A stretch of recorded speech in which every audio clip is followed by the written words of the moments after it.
Taking a look ahead all the way to 2025 at the future of the state legislature. Yeah, that's when 36-year-old Representative Daniel Perez from Miami is set to take over as Speaker of the House. And there's already potentially a lot on his plate. Yeah, tonight our Capitol reporter Forrest Saunders sitting down with him one-on-one to talk about how he's already planning to handle things once he takes over.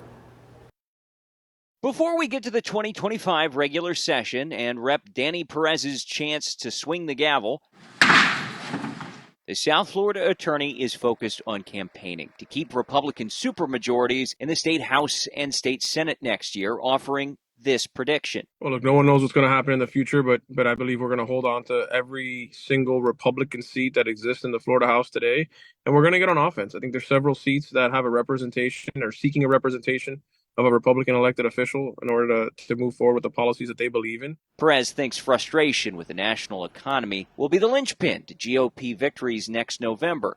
And while he didn't have specifics, Perez said to expect to fight on inflation in the coming 2024 session, with bills seeking more state autonomy. Making sure that people can go back to some of the highlights of their life that existed prior to President Biden taking over the White House. So we want to make sure that as a state we control as much as we can, which has to do with the day-to-day objectives of people in our districts. That's our number one goal, make sure that they are happy. Florida Democrats, meanwhile, continue to promise big wins next year after getting trounced in the 2022 midterms. Party Chair Nikki Fried told us recently those losses were a turnout problem that's being remedied, citing recent Dem wins in places like the Jacksonville mayor's office. When Democrats show up, when we work hard in our districts, when we have the right message, people are listening to the message and they're coming out and supporting it. Democrats also believe issues like abortion and the current president's agenda will drive people to the polls.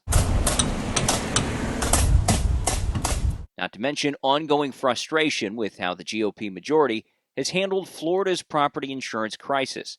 Premiums still among the highest in the country despite several rounds of reform. This is not a partisan issue. I think both sides of the aisle understand that something has to be done. Perez said cutting prices is still a top goal, and while he thinks there will be another bill next year to help make it happen, show the bill passes.